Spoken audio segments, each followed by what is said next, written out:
बोरासाहेब मला सांगा, बरेच दिवसापासून मी तुमची चळवळ पाहतोय आणि आता एक असं मला कळलेलं आहे की मुख्यमंत्र्यांना लव्ह जिहाद आणि तथा विवाह या कायद्यावर आपण मुख्यमंत्र्यांना निवेदन दिलेलं आहे. तर काय सांगू शकाल याबद्दल?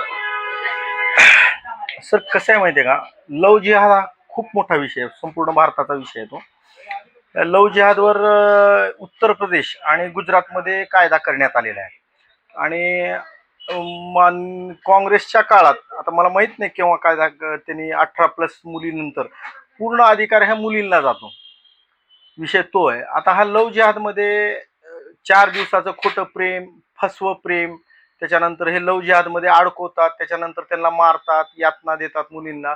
लहानाची मोठी मुलगी करायची.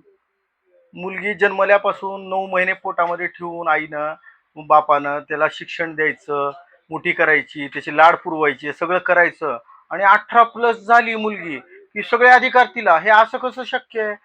4 दिवसाचं खोटं प्रेम कोणतर प्रेमजाळामध्ये अडकवतो, कोणतर लव्ह जिहादमध्ये अडकवतो आणि तो त्या मुलीला घेऊन जातो आणि पोलीस संरक्षण मिळतो त्यांना.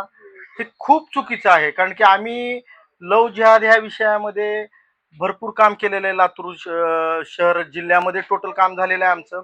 जवळपास 7-8 वर्ष झाले आम्ही या काउन्सिलिंगचं काम करतो आम्ही. आणि मुलींना की बाबा हे काय आहे लव्ह जिहाद, हे प्रेमविवाह काय आहे, ते थोडं बघावं. थोडं आई वडिलांची किंमत करावी, खानदानाची किंमत करावी. थोडं हेच आमचा आग्रह आहे. गुजरातमध्ये कायदा झालेला आहे सर की प्रेमविवाह असो काही असो, हे लव्ह जिहाद आई वडिलाच्या स्वाक्षरीशिवाय विवाह मान्य नाही त्यांना. युपी मध्ये त्याचा कायदा झाला. असं विषय आहे तो. त्यामुळे ते आम्ही निवेदन दिलेलं आहे की म्हणजे माझ्याकडून निवेदन दिलंय किंवा याच्यावर कायदा करा. आता भिगवण प्रकरण झालेलं आहे, खूप विचित्र प्रकरण आहे तो. 1 वर्षामध्ये त्यानं लव्ह जिहादच्या जाळ्यामध्ये त्या ओढून घेतलं त्या मुलानं, मुस्लिम मुलानं, आणि ती मुलगी फसली. आणि तुम्ही आता बघत असताल पूर्ण भिगवण बंद आहे, दौंड बंद आहे. बरेच असले हजारो लाखो किस्से झालेले आहेत. किळस आले ते. नंतर त्या मुलीचे जर हाल बघितले ना, एवढे किस्से आहेत, एवढे हाल झालेले आहेत त्या लव्ह जिहाद मध्ये. ज्या मुली फसल्यात त्यांना देखवत नाही, नंतर आपण काहीच करू शकत नाही. कायद्याचे एक इनडायरेक्ट संरक्षण त्यांना मिळालेलं होतं.